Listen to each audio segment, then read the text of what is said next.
માનસિક અસ્થિર મહિલાનું 15 વર્ષ પછી પરિવાર સાથે મિલન કરાવતું બનાસકાંઠા વહીવટીતંત્ર। પરિવારથી વિખૂટા પડવું એ જીવંત રહીને પણ અધૂરા જીવન જેવું ગણાય છે। પોતાના પરિવારથી વર્ષો સુધી દૂર થઈ જવાનું દુઃખ વર્ણવી શકાય તેવું હોતું નથી।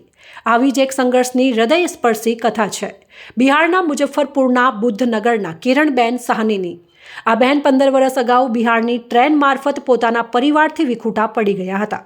તેમની માનસિક સ્થિતિ સારી ન હોય તેઓ ટ્રેન મારફત પાલનપુર રેલવે સ્ટેશન ખાતે ઉતરી ગયા હતા। અહીં તેઓ અલગ અલગ ગામડાઓમાં ભીખ માંગીને પોતાનું જીવન ગુજારતા હતા અને માનસિક રીતે બીમાર મહિલાની ગ્રામ્ય લોકોએ પોલીસ સ્ટેશન છાપી ખાતે જાણ કરતા પોલીસ વિભાગ દ્વારા આ મહિલાને પાલનપુર નારી સંરક્ષણ કેન્દ્ર ખાતે લાવવામાં આવ્યા હતા।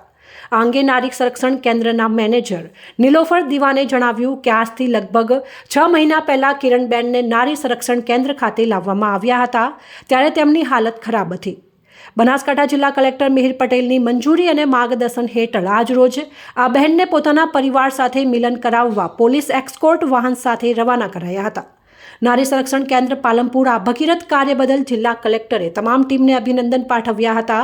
અહીં નોંધનીય છે કે મહિલા બાળ અધિકારીની કચેરી દ્વારા સંચાલિત નારી સંરક્ષણ કેન્દ્ર ખાતે પીડિત, અનાથ, ઘરેલુ હિંસાનો ભોગ બનનાર, દિવ્યાંગ, માનવ તસ્કરીનો ભોગ બનેલી 18 થી 59 વર્ષની બહેનોને પ્રવેશ આપવામાં આવે છે। તે ઉપરાંત તેમને શૈક્ષણિક, આરોગ્યલક્ષી સુવિધાઓ સહિત બહેનોને પગભર બની શકે તે માટે આર્થિક ઉપાર્જનની તાલીમ, સામાજિક, ધાર્મિક અને વિવિધ તહેવારોની પણ અહીં ઉજવણી થાય છે।